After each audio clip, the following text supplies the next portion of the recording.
And it looked like ESPN just told the shocking truth as to why Sandy Brondello was let go by the New York Liberty. Guys, for this one here, get ready, because ESPN just dropped a bombshell about Sandy Brondello's firing, and the fan base is stunned by the news. The Liberty's winningest coach, holding a championship trophy, was suddenly dismissed, and now we know the real story. The reasons are as messy as they are complex, and this whole affair reshapes the very landscape of the WNBA's future.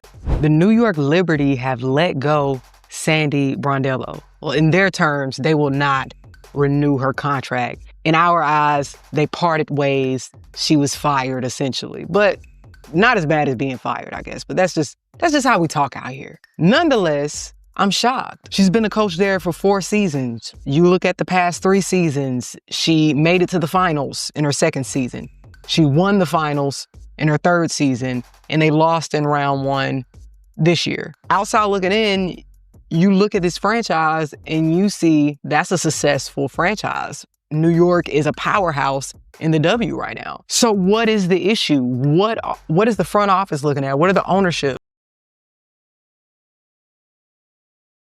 The news hits, and ESPN is spearheading the coverage. Sandy Brondello, the best coach in Liberty history, is gone only a year after delivering a title. Fans are rereading headlines, convinced it's an error. But nope, this is reality. It is the WNBA showing precisely how ruthless a front office gets when power and ego are in control. Let's break down what ESPN has revealed. Since this goes beyond the court, it is about politics, pressure, and a franchise behaving like it's above the league itself. For ESPN, this firing wasn't an emotional response to one poor playoff showing. It was brewing. Correct.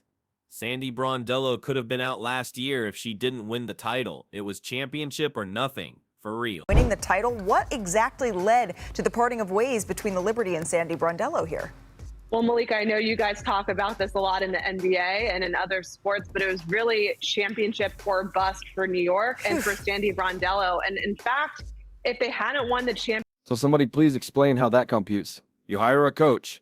She turns around your franchise, gets you to new heights, wins more games than any coach before, delivers a championship, and her parting gift is a termination letter. It's like finishing a perfect steak every last bite, then complaining the silverware wasn't shiny enough. It is completely nonsensical, and ESPN's report all but confirmed it. Championship last year, we might have been having this conversation a year ago, which is maybe a little startling to fans outside, given how, excuse me for those noises, for how impactful. The Liberty front office is called bullish. Let me translate. It's run by Wall Street types who treat sports just like their investment portfolios. If the performance isn't flawless, cut the asset and find another one. They have zero interest in a long-term plan. They expect total domination immediately. And if you cannot produce that on cue, they'll find someone else who they believe can. But this is where the plot takes a truly bizarre turn. Brondello wasn't just winning. She was doing it while managing huge issues she couldn't control. Injuries in the playoffs, stars not at full health, a bench that wasn't particularly deep.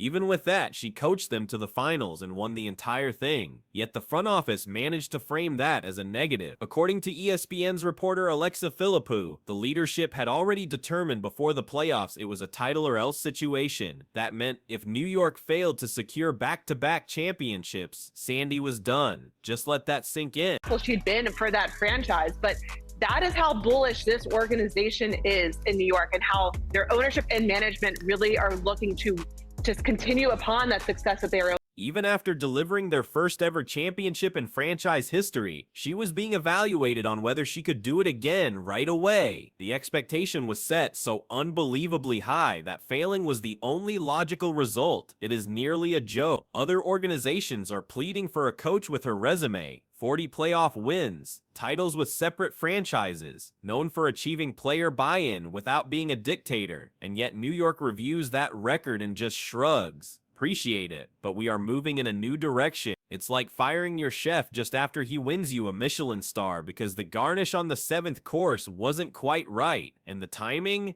just brutal. ESPN reported this was not a respectful departure or a warm send-off. The Liberty quickly made the announcement, released a cold thanks for your work message, and then immediately began talking about finding her successor. No honors, no parade, just We wish her well in her next chapter, as cold as it gets. Now let's explore why this is bigger than one coach. This puts on display the WNBA's odd obsession with making NBA-style headlines, but without the same resources. The Liberty are behaving like they are the Lakers ousting a coach for not winning a third straight title. Let's get serious. You are a league still vying for market share, still trying to get casual viewers to see that stars like Caitlin Clark are appointment television. You require stability, not turbulence. To have. And so I think for New York moving forward, I would expect them to really, again, be bullish in who they go after. We know that they are a WNBA franchise that invests a lot in a lot of resources, a lot of financial, capital into these decisions. So I think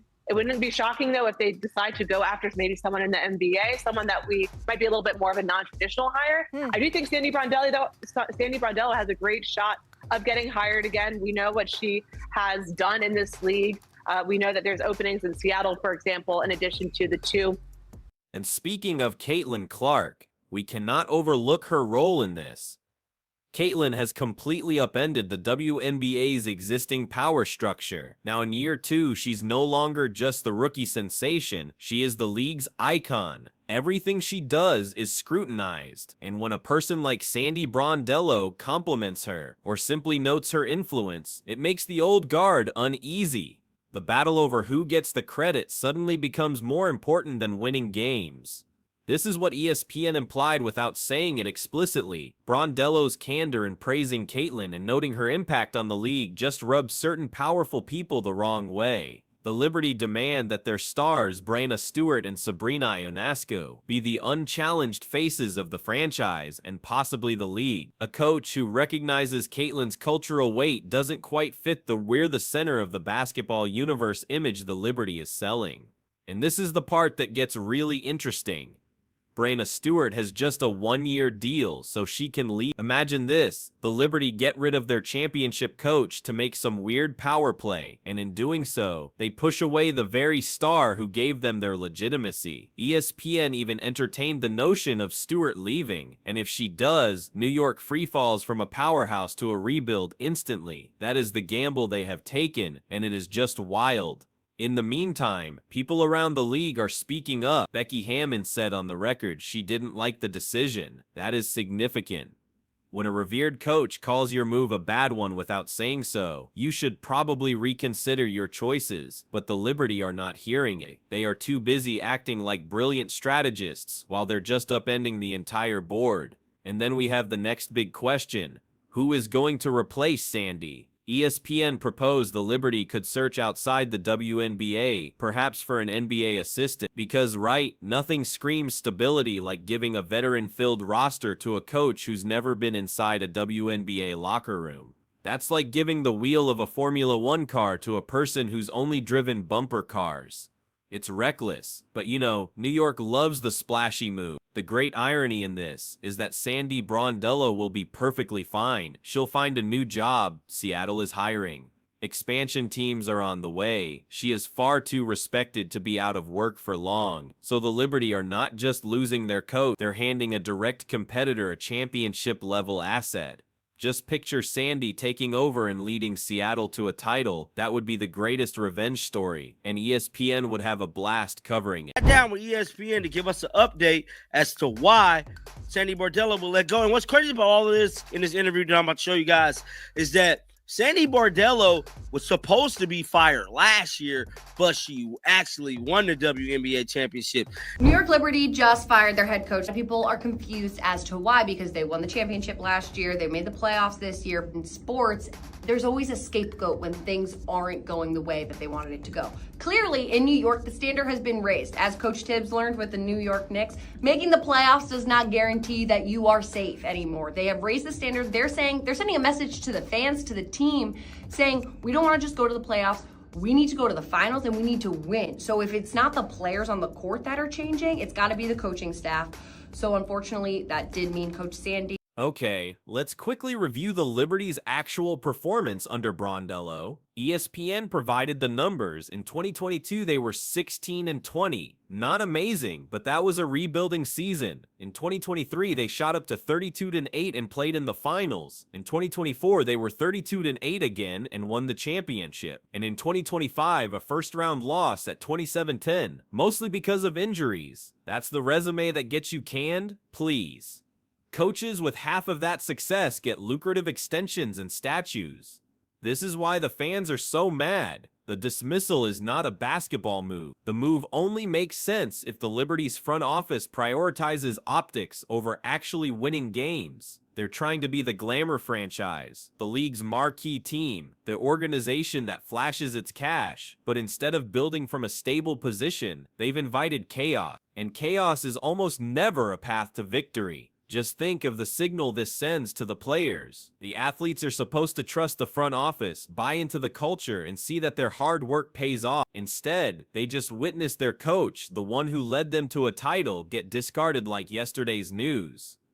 It is incredibly demoralizing, and if you think players don't care about these things, you are wrong. They are pros. They can see when management is playing games, and we can't ignore the fans.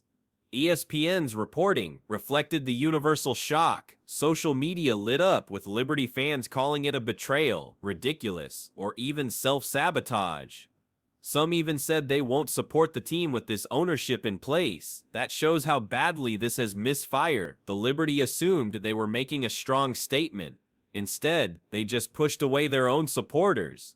Now here is the real point. This isn't solely about Sandy Brondello. This is about how the WNBA manages its own success. Too frequently, the league gets in its own way. Instead of embracing growth and consistency, it pursues manufactured drama. Instead of letting stars thrive together, it forces conflicts. And instead of playing the long game, it looks for a quick fix. That is why this specific firing feels like it's about more than one organization. It's a huge warning sign. And that is precisely why ESPN's report was so powerful. It uncovered the entire truth. Sandy wasn't let go for her record. She was let go because the Liberty's front office required perfection, absolute control, and a spotlight that would never ever go away. And in pursuing that spotlight, they may have just extinguished their own future. Yeah, you never want to see a player get injured, and a player like Caitlin coming back has had a few injuries this year. She's a great player. It would have been good for our craft to see her, but hopefully they get to see her after a post All-Star. They get to play again. As for the All-Star, I'm excited to get to know her a little bit. I think that's the part of the All-Star, is going to coach players that you haven't coached before and get them to know them a little bit and enjoy the whole celebration. So this is where the situation gets even more telling. ESPN didn't just cover this as a typical coach dismissal. They framed it as a full-blown franchise identity crisis. The Liberty are being pulled between two different philosophies. On one side, you have the steady, methodical culture that Sandy Brondello created. On the other, the flashy, impatient goal of an ownership wanting NBA-level media hype. That tension finally broke, and Brondello was the one who paid for it. The biggest irony, her own players stood by her. Breonna Stewart, after their playoff defeat, said on record that the players supported Sandy. That was not just talk. That was their superstar clarifying the locker room's faith in their coach. Yet leadership ignored her. And if you are a star like Stewart with a one-year deal, what does that tell you? It tells you your opinion is worthless. You wanted consistency. They delivered chaos. That leaves the door wide open for her to think about leaving. And don't believe for a moment the league is not taking note. Every coach and athlete in the WNBA saw what just occurred. They saw a coach who exceeded all expectations get tossed out for not meeting some impossible perfectionist standard. That sends a very loud message. Loyalty is meaningless. Winning alone is not enough, and if you believe that won't impact free agents, think again. Why would a top-tier player come to New York knowing that management will blow everything up at the first sign of adversity? ESPN also highlighted something even more significant. This was not just about a playoff loss. This was about control. The Liberty's ownership has invested a fortune into marketing, branding, and their home arena. They are set on being the WNBA's premier franchise. But with that kind of money comes a huge ego. They do not want a coach getting the credit for their win. They want to claim that credit for themselves, and Sandy's success was a threat to their story. This is why some insiders are guessing her replacement will be an NBA assistant.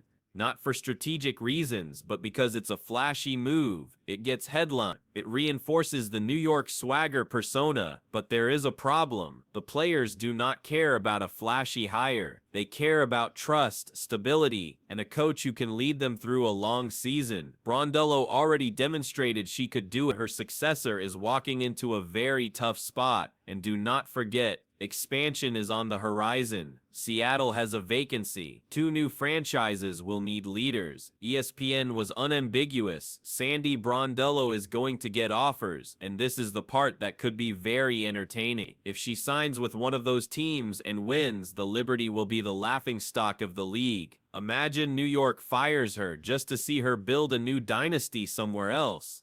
That is the kind of karmic retribution that sports fans live to see. But the ultimate conclusion, the thing ESPN really emphasized, is this: the Liberty have made themselves the headline for all the worst reasons. Instead of enjoying a possible dynasty, they are now swamped with questions about dysfunction, ego, and if they even get what a winning culture is. The fans aren't buying it. The players aren't buying it. And if the front office believes they can rebrand this as a bold new direction, they are completely delusional. The WNBA is at a critical juncture. Caitlin Clark in her 2nd season is lifting ratings to historic levels. Other young talents are rising. The league has momentum it hasn't seen in decades. The very last thing it needs is a top-tier team demonstrating for everyone how to mishandle success. And that's what New York just did. They didn't fire Sandy Brondello because she was a bad coach. They fired her because she was not someone they could manage. And ESPN brought to light every single part of that ugly story.